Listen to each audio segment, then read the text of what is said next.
Students, in the last lectures we have studied about the acid, base and various types of indicator, that is natural indicator, synthetic indicator and olfactory indicators. Now in this lecture we will study about the strength of acid and base, importance of pH in everyday life and corrosive nature of acid and base, and last acid rain. Now let's start the lecture.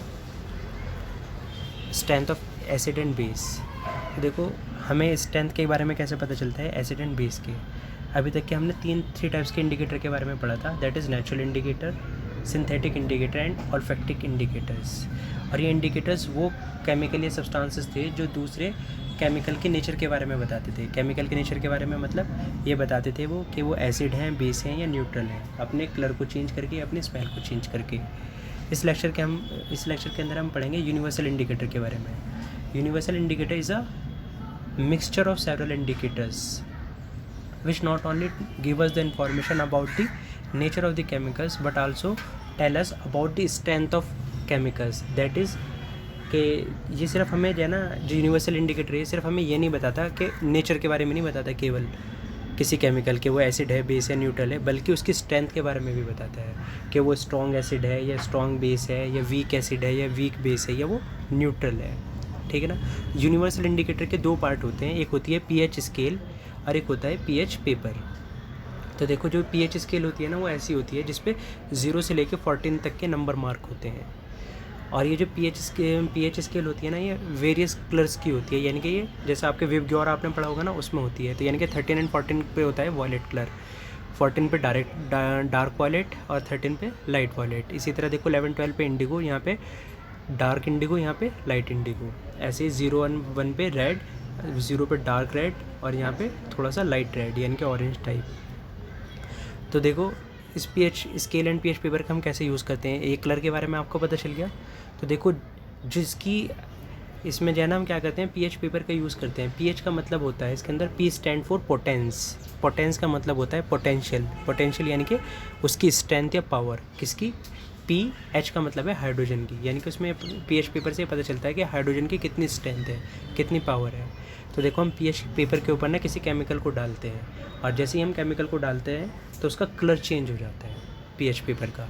फिर उस pH paper को ना हम उस pH paper के जो colour है उसे इन कलर से मैच करते हैं। मान लो अगर उस पीएच पेपर का जो कलर है वो चेंज हुआ और वो कैसा हुआ, रेड, तो रेड किस पे है, 0 वाले पे, तो हमें पता चल जाएगा वो कैसा है, एसिड। पता कैसे चलता है, देखो 7, अगर 7 वैल्यू है किसी की, पीएच पेपर की वैल्यू अगर 7 है तो वो क्या है, न्यूट्रल। और इस साइड को एसिडिक करेक्टर इंक्रीज़ होते हैं और इस साइड को बेसिक करेक्टर इंक्रीज़ होते हैं। तो जिसकी 0 होगी वो क्या होगा, सबसे स्ट्रॉन्ग एसिड।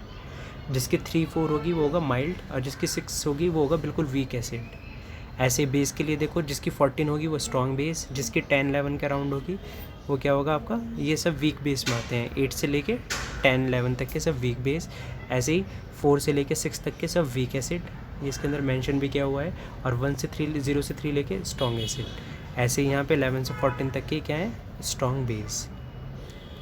तो आपको पता चला कि पीएच पेपर हम पीएच स्केल का कैसे यूज़ करते हैं।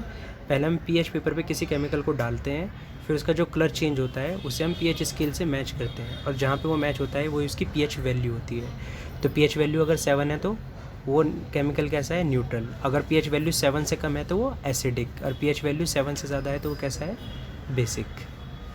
तो देखो स्ट्रेंथ ऑफ एसिड और base can be estimated using universal indicator. के स्ट्रेंथ के बारे में हम बता सकते हैं किसी एसिड और बेस के यूनिवर्सल इंडिकेटर को यूज़ करके। जैसे मैंने बताया यूनिवर्सल इंडिकेटर सिर्फ ये नहीं बताता उसके नेचर के बारे में केमिकल के, बल्कि उसकी स्ट्रेंथ के बारे में बताता है कि वो स्ट्रॉन्ग एसिड है या स्ट्रॉन्ग बेस है, वीक एसिड है, वीक बेस है या वो न्यूट्रल है।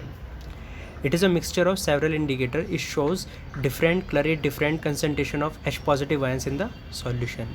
देखो कई सारे इंडिकेटर से मिलकर हुआ बना हुआ है और ये डिफरेंट कलर दिखाता है डिफरेंट H पॉजिटिव की कंसनट्रेशन पे। अगर H पॉजिटिव ज़्यादा है तो 0, H पॉजिटिव कम है तो 1 2 3, और H पॉजिटिव बहुत कम है तो 10 11, और बिल्कुल है ही नहीं तो किस पे आएगा, 14 के अराउंड, यानी कि स्ट्रॉन्ग बेस।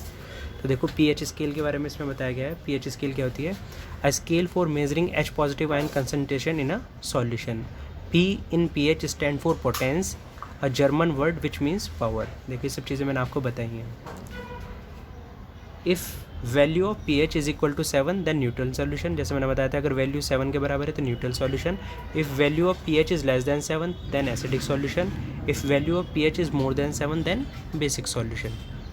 ये pH स्केल इसके अंदर लिखी हुई भी है। अब देखो कुछ नेचुरल रिसोर्सेज हैं, उसमें हमें पाए जाने वाले कुछ एसिड्स हैं जिनको हमें याद रखना है। जैसे ऑरेंज है या आपका लेमन है, इसके अंदर हमें सिट्रिक एसिड मिलता है। जैसे टैमरिंड यानी कि इमली और जो ग्रेप्स हैं उसके अंदर हमें कौन सा एसिड मिलता है, टार्ट्रिक एसिड।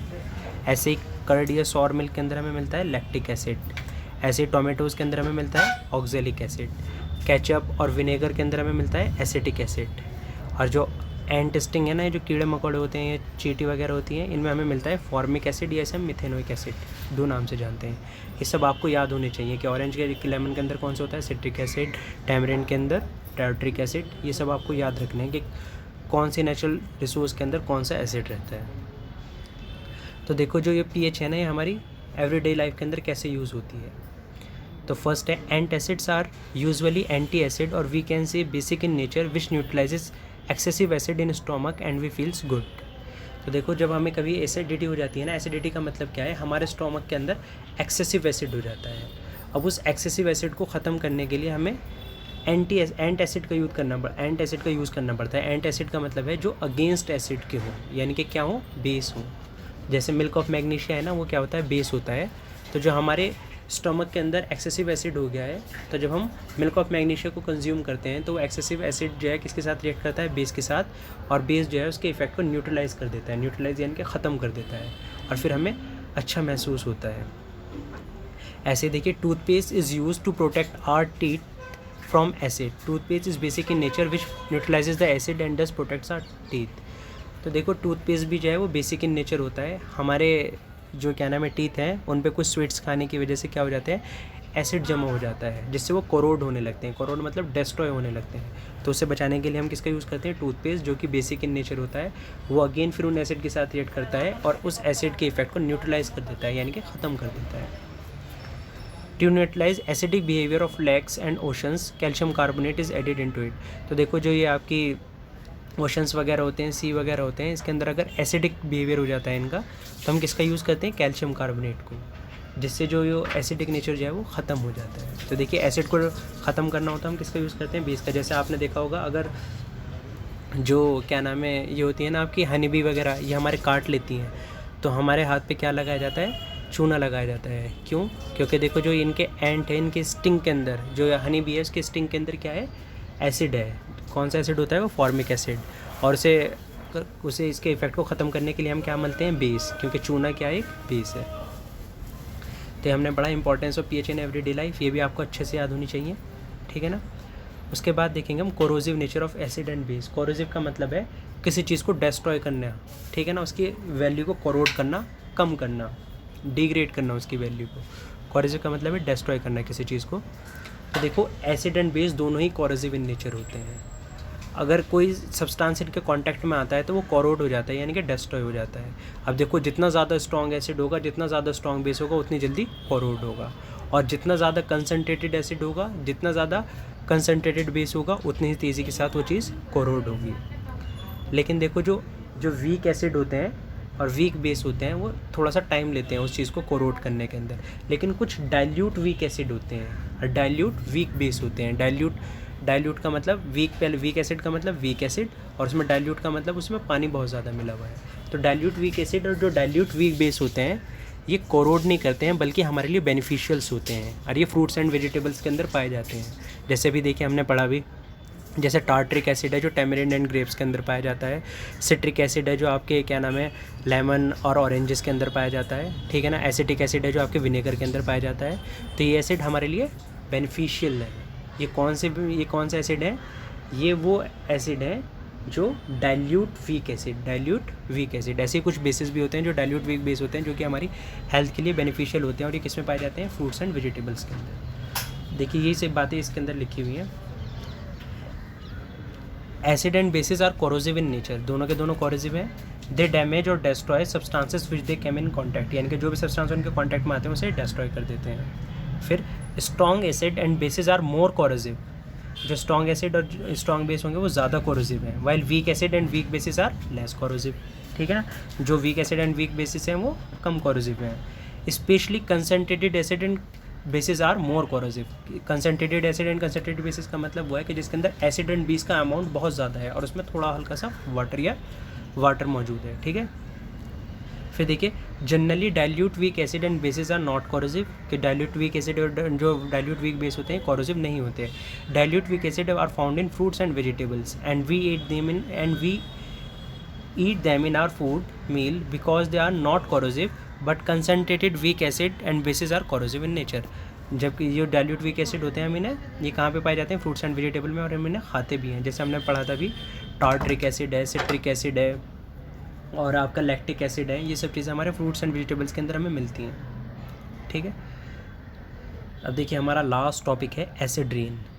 एसिड रेन देखो, एसिड रेन का मतलब ये नहीं कि तेज़ाब की बारिश होती है। एसिड रेन देखो, पता है कैसे आपके यहाँ, हमारे यहाँ पे कैसे एसिड रेन होती है? जैसे पॉल्यूशंस होता है फैक्ट्रीज़ के थ्रू, व्हीकल्स के थ्रू, जो आपकी बाइक्स हैं, ट्रक्स हैं, ट्रैक्टर्स हैं, इनसे बहुत ज़्यादा पॉल्यूशन होता है, बहुत ज़्यादा हार्मफुल गैसेस इमिट होती हैं। ऐसे ही देखिए, जो हमारी फैक्ट्रीज़ हैं वो भी बहुत ज़्यादा पॉल्यूशन करती हैं, उनसे भी हार्मफुल गैसेस इमिट होती हैं। और वो हार्मफुल गैसेस होती कौन कौन सी हैं? जैसे आपके सल्फ़र डाइऑक्साइड, नाइट्रोजन डाइऑक्साइड। देखो हमारे एटमॉस्फेयर के अंदर ना बहुत टीनी पार्टिकल प्रेजेंट होते हैं, तो ये सल्फ़र डाइऑक्साइड और नाइट्रोजन डाइऑक्साइड जो है ना, उन टीनी पार्टिकल्स पे बैठ जाती हैं, जाके एटमॉस्फेयर के अंदर हमारे प्रेजेंट रहती हैं, यानी कि इन्हीं की वजह से पॉल्यूशन होता है। तो सल्फ़र डाइऑक्साइड और नाइट्रोजन डाइऑक्साइड किस पे बैठ जाती हैं जाके? जो आपके हमारे टीनी, मतलब जो एटमॉस्फेयर के अंदर टीनी पार्टिकल हैं उसके ऊपर बैठ जाती हैं। उसके बाद देखिए क्या होता है, जब रेन होती है, यानी कि जब बारिश होती है, बारिश क्या है?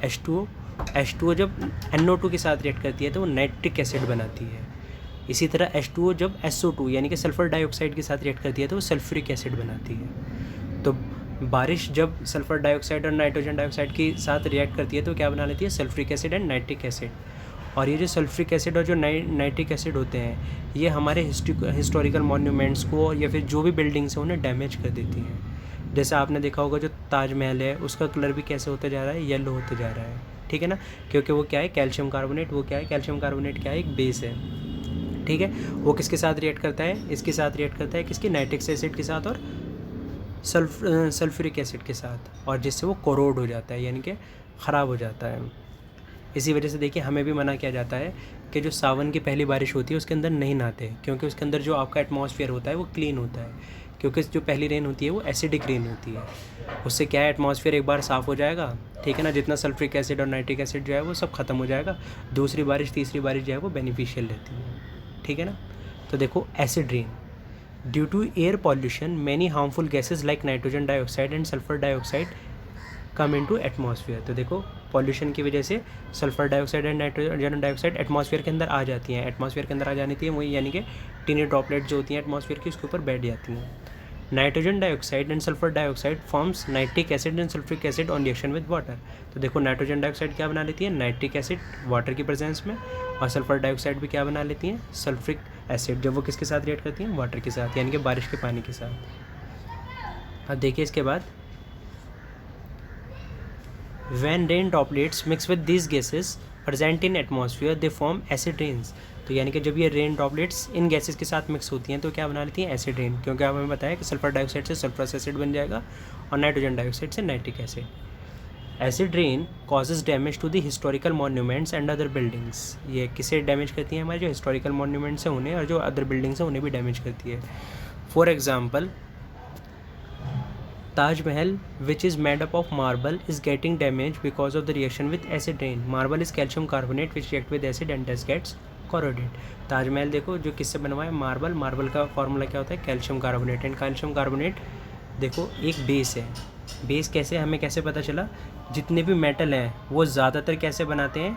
बेसिक कंपाउंड बनाते हैं। तो वो किसके साथ रिएक्ट करता है? एसिड रेन के साथ, और उसकी वजह से वो कोरोड हो जाता है। That's all for today, thank you.